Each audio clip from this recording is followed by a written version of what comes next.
হরে কৃষ্ণ ভক্তবৃন্দ, আশা করি আপনারা সবাই ভালো আছেন এবং হরে কৃষ্ণ মহামন্ত্র জপ করছেন। যদি হরে কৃষ্ণ মহামন্ত্র জপ না করে থাকেন বা করেও থাকেন, তাহলে চলুন একবার আমার সঙ্গে হরে কৃষ্ণ মহামন্ত্রের জপ করে নিন। হরে কৃষ্ণ কৃষ্ণ কৃষ্ণ হরে হরে, হরে রাম রাম রাম হরে হরে। হরে কৃষ্ণ ভক্তবৃন্দ, তাহলে চলুন আজকে ভিডিওটা তাহলে শুরু করা যাক। ওম নমো ভগবতে বাসুদেবায়।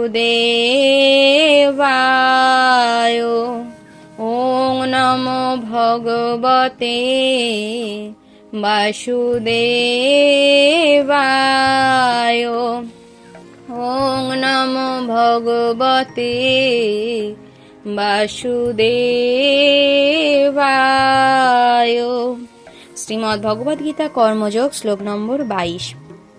ন মে পার্থ অস্তি কর্তব্যম ত্রিষু লোকেষু কিঞ্চন ন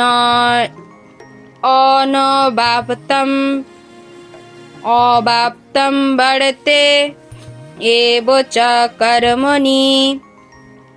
ন মানে হচ্ছে না, মে আমার, পার্থ হে পৃথা পুত্র অর্থাৎ কুন্তি পুত্র পার্থ, অস্তি আছে, কর্তব্যম কর্তব্য, ত্রিষু তিন, লোকেষু জগতে, কিঞ্চন কোনো, না অনাবাপ্তম যা অপ্রাপ্ত, অবাপ্তব্যম বা প্রাপ্তব্য, বর্তে যুক্তি আছি, এব অবশ্যই চ ও কর্মণি শাস্ত্রোক্ত কর্মে অর্থাৎ হে পার্থ এই ত্রিজগতে আমার কোনো কর্তব্যই নেই, আমার অপ্রাপ্ত কিছু নেই এবং প্রাপ্তব্যও কিছু নেই, তবুও আমি কর্মে ব্যাপৃত আছি। ভগবান বলছেন যে এই ত্রিজগতে আমার কোনো কাজ নেই, না আমার কিছু অপ্রাপ্ত আছে, এমন কিছু নেই যা আমি পাইনি, বা এমন কিছুও নেই যে আমি পেয়েছি, তবুও আমি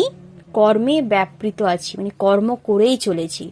তাই মানুষকে একটা বড় শিক্ষা দিয়ে গেল ভগবান, বলছে যে তুমি যাই করো না কেন, কর্ম তোমাকে করে চলতেই হবে, কর্ম ছাড়া তোমার জীবন কখনোই সম্ভব নয়। বৈদিক শাস্ত্রে পরমেশ্বর ভগবানের বর্ণনা করে বলা হয়েছে, তমীশ্বরানাং পরমং মহেশ্বরং তং দেবতানাং পরমং চ দৈবতম পতিং পতিনাং পরমং পরস্ত্বাৎ বিদাম দেবং ভুবনেশ মিদ্যাম।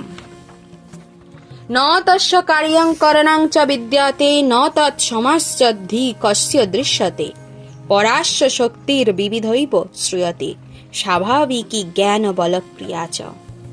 ভগবান অন্যান্য সমস্ত ঈশ্বরদেরও পরম ঈশ্বর এবং সমস্ত দেবতারও পরম দেবতা, সকলেই তার নিয়ন্ত্রণাধীন। সমস্ত জীবেরা পরমেশ্বর ভগবানের দ্বারাই কেবল বিশেষ শক্তি প্রাপ্ত হয়ে থাকেন, তারা কেউ পরমেশ্বর নন। তিনি সমস্ত দেবতাদের পূজ্য এবং সমস্ত পতিদের পরম পতি, তাই তিনি এই জড়জগতের সমস্ত অধিপতি ও নিয়ন্তার ঊর্ধ্বে এবং সকলের পূজ্য। তার থেকে শ্রেষ্ঠ কেউ নেই এবং তিনি সর্বকারণের পরম কারণ। তার দেহ সাধারণ জীবের মতো নয়, তার দেহ এবং আত্মার মধ্যে কোনো পার্থক্য নেই। তিনি পূর্ণ, তার ইন্দ্রিয়গুলি অপ্রাকৃত, তার প্রতিটি ইন্দ্রিয়ই যে কোনো ইন্দ্রিয়ের কর্ম সাধন করতে পারে, তাই তার থেকে মহৎ আর কেউ নেই বা তার সমকক্ষও কেউ নেই। তার শক্তি অসীম ও বহুমুখী, তাই তার সমস্ত কর্ম স্বাভাবিকভাবেই সাধিত হয়ে যায়। যেহেতু পরমেশ্বর ভগবান শ্রীকৃষ্ণ সমস্ত ঐশ্বর্যের অধীশ্বর এবং তিনি পরম তত্ত্ব, তাই তার কোনো কর্তব্য নেই।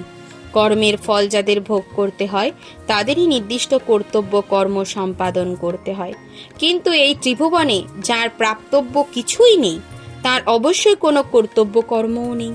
কিন্তু তা সত্ত্বেও ভগবান শ্রীকৃষ্ণ কুরুক্ষেত্রের যুদ্ধক্ষেত্রে ক্ষত্রিয়দের নেতারূপে অবতীর্ণ হয়েছেন, কেননা দুর্বলদের রক্ষা করা ক্ষত্রিয়ের কর্তব্য। যদিও তিনি শাস্ত্রের বিধিনিষেধের অতীত, কিন্তু তবুও তিনি শাস্ত্রের নির্দেশ লঙ্ঘন করেন না। হরি বল।